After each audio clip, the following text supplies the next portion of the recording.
Alright everyone, welcome to Tutorials with OAmmieJ, and today we're going to be looking at drawing a fan art of our dancer here, Miki, from Chrono Cross. And Chrono Cross, just a little back history, is a PlayStation 1 game made by Square Enix when they were still known as Square, right? It's been that long. It was made in 1999.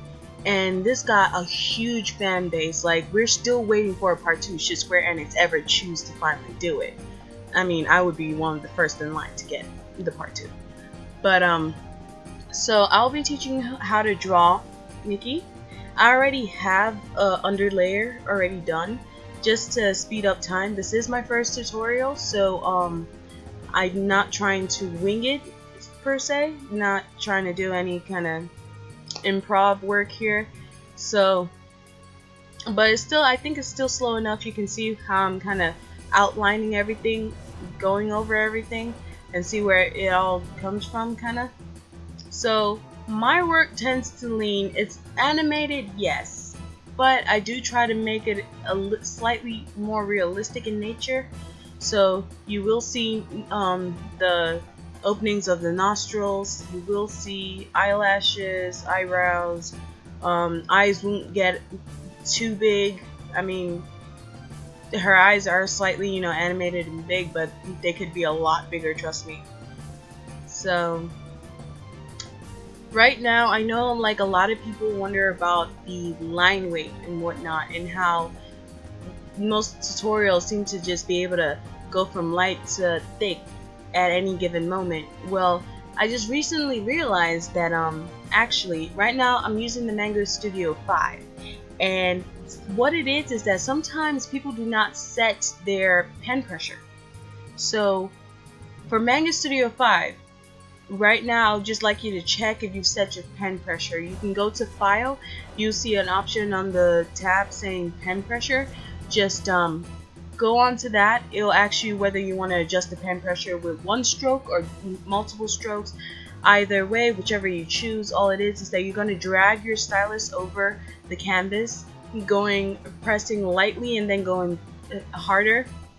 And basically all it is that that'll just imprint on the computer, and it remembers what the pressure. And so when you're actually drawing on the canvas, it's calling up that memory to figure out how thick or how thin it needs to be. And another thing, if you did that and you're like, my line's still coming out blocky, another setting that you might want to check is what it recognizes it as. You can go to File and you can go to Preferences.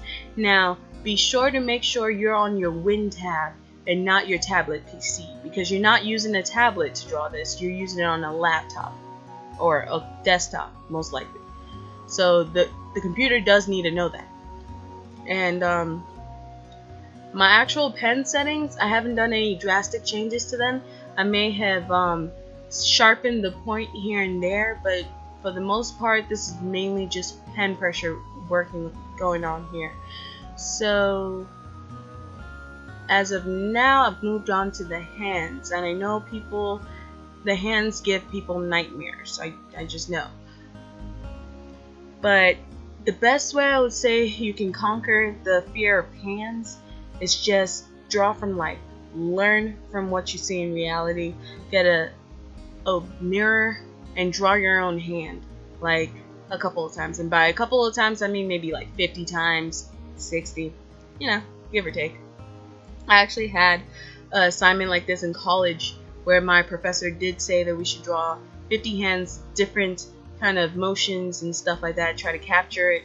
And after doing that, I did become more familiar with hands. So it does help, definitely does. Art is something that you have to keep doing to improve. It's not something that just comes to you. Well, some people it does, but for the most of us, the rest of us, yeah, we gotta just keep trying. Now, another thing is, you're using a software program right now, so make full advantage of layers. Like right now, you see I already have this base layer that I'm kind of just outlining now. So basically this base layer, I've hatched out all my good lines, all my bad lines. As you can see, I'm not going over everything that is on this lower layer. I'm just outlining the good lines. I'm not going for everything. So take advantage of that. You can erase, you can toggle the canvas to kind of get that natural arch in your hand, because I know working with a stylus is kind of disconcerting. It doesn't feel as natural as it would if you're able to look directly on paper and see what you're doing. So moving the canvas from side to side does help you kind of get perspective. Maybe you're leaning too much to one side or not. It helps to be able to, you know, kind of check yourself that way. And also it makes some angles a lot easier to do. And please note that this is a sped up video. If it were to be slowed down, you see me like erasing a lot, going back, checking on some lines. It's not every line you put down will immediately be perfect. Some of the best lines are actually the ones where you just gradually go across the page, just slowly go across the page. Occasionally, if it's something small, yeah, totally etch it in, you know, use several smaller strokes to get it in. But sometimes the more steady lines are the more solid ones, you know.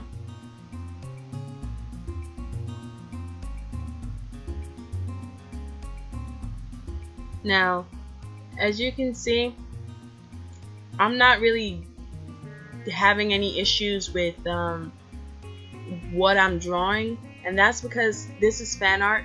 I have a reference for this.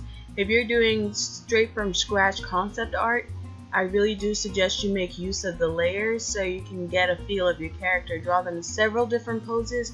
Draw their outfits by themselves sometimes if you need to, just to get a solid understanding of what your character looks like. When you are doing fan art though, I do recommend you have a reference, because we all know, we've gone to Google before, we've seen fan art where we're like, that doesn't look exactly like her outfit. And there's nothing to be ashamed of using a reference. It just helps you know what you're doing, and to be sure, to have that extra confidence to know you're not messing up, because details matter, especially when you're doing fan art or something that is for someone else and they've already given you specifics. Details matter. Now, also, you have to realize that you can also use reference, like real life photos or model shots for your characters and their poses, because sometimes you may not know how the figure would look in a certain angle. So you go on Google, you find a picture of someone who's standing that way or seated that way, and you use that. You work with that. Once again, there's nothing wrong with reference. You use them until you just intuitively know and you don't need them anymore. There's no need jumping lessons in art. Art is all about gradual progress, so you can't just jump from one place to the next. It's more satisfying when you just fulfill the whole process. Now, when it comes to clothes, I know people have issues with clothes as well. Really, once again, drawing from life, there are no shortcuts to art. You just have to I recommend you either go on Google, find some random photos of clothing, or you can find a clothing catalog and just start drawing that. And since you're on an art software, you can definitely just decide to draw your outfits on a separate layer. And so if you don't want to mess up your figure or whatnot, draw them on a separate layer, and you can go crazy with the wrinkles. And then when you're finally putting in your final line art, you can go back over it, pick out the good wrinkles, the ones that make it seem realistic enough, and you can just kind of discard the bad wrinkles, you know? Now, also, it helps, even though I'm gonna go back over this in color, it helps to put in just a little bit of etchings here and there. It kind of makes things pop, gives it more of a three-dimensional look kind of thing. It gives it mass and volume. So definitely, I mean, even though you're just doing an outline, there's nothing wrong with going back in, putting in a couple of etches here and there, making it look a little bit rough but not too rough.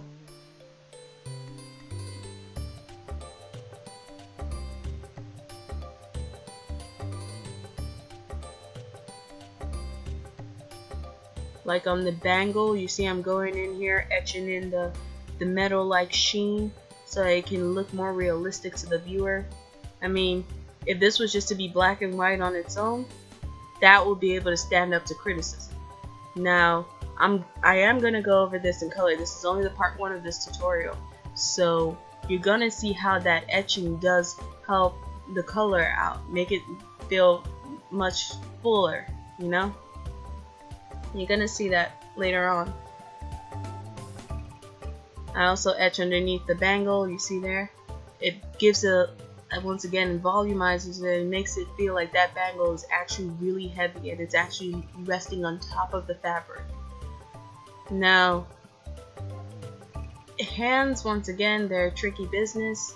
You just have to go with what feels right in your gut. Some people do the actual nails. You don't have to. You can choose not to.